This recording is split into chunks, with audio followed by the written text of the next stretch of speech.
ಹಾವೇರಿ ಜಿಲ್ಲೆ ಹಾನಗಲ್ ಪಟ್ಟಣದಲ್ಲಿ 80ನೇ ಸ್ವಾತಂತ್ರ್ಯೋತ್ಸವ ದಿನಾಚರಣೆಯನ್ನ ಅತ್ಯಂತ ವಿಜೃಂಭಣೆಯಿಂದ ಆಚರಿಸಲಾಯಿತು. ಹಾನಗಲ್ ತಾಲೂಕು ಕ್ರೀಡಾಂಗಣದಲ್ಲಿ ನಡೆದ ಸ್ವಾತಂತ್ರ್ಯೋತ್ಸವದ ಧ್ವಜಾರೋಹಣವನ್ನ ತಹಶೀಲ್ದಾರ್ ಶ್ರೀ ವಿಠ್ಠಲ ಚೌಗಲ ಅವರು ನೆರವೇರಿಸಿದರು.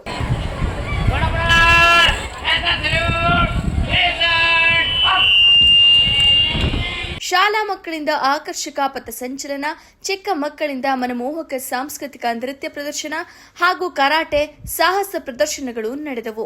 ಕಾರ್ಯಕ್ರಮದಲ್ಲಿ ಅಗ್ನಿಶಾಮಕ ದಳ ಸಿಬ್ಬಂದಿ, 108 ಆಂಬ್ಯುಲೆನ್ಸ್ನ ವೈದ್ಯರು ಹಾಗೂ ಚಾಲಕರು ಸಕ್ರಿಯವಾಗಿ ಪಾಲ್ಗೊಂಡಿದ್ದರು. ವರದಿ ಮಯೂರ್ ರಾಯ್ಕರ್, ಹಾನಗಲ್, ಶ್ರೀ ಟಿವಿ ನ್ಯೂಸ್.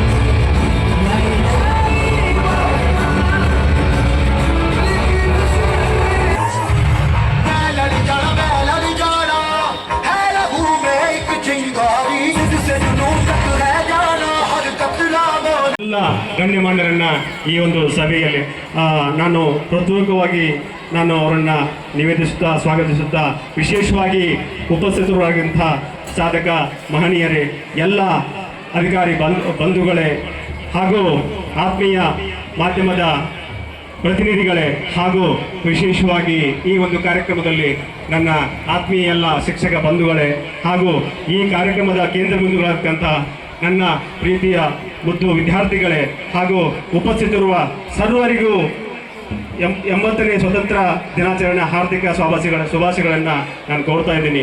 ವಿಶೇಷವಾಗಿ ನಾನು ತಮ್ಮೆಲ್ಲ ಒಂದು ವಿಶೇಷ ಕಳಕಳಿಯ ವಿನಂತಿ ಏನಂತಂದರೆ, ಈ ಸ್ವಾತಂತ್ರ್ಯ ದಿನಕ್ಕಾಗಿ ಹೋರಾಡಿರ್ತಕ್ಕಂಥ ಮೌಲಾನಾ ಅಬ್ದುಲ್ ಕಲಾಂ ಹಾಗೂ ಭಗತ್ ಸಿಂಗ್, ಸುಭಾಷ್ ಚಂದ್ರ ಬೋಸ್, ಮಹಾತ್ಮ ಗಾಂಧೀಜಿ, ವಲ್ಲಭಾಯ್ ಪಟೇಲ್, ಸುಮಾರು ಮಹನೀಯರು ಈ ಒಂದು ನಾಡಿಗಾಗಿ ತಮ್ಮ ಈ ಇಡೀ ಜೀವನವನ್ನೇ ಮುಡುಪಾಗಿಟ್ಟು, ಜೀವನವನ್ನೇ ತಮ್ಮ ಬಲಿದಾನವಾಗಿ ಈ ಒಂದು ದೇಶಕ್ಕಾಗಿ ಕೊಟ್ಟಿದ್ದಾರಲ್ಲ, ಆ ಒಂದು ಕ್ಷಣವನ್ನು ನಾನು ನೆನಪಿಸಿಕೊಳ್ಳಬೇಕು.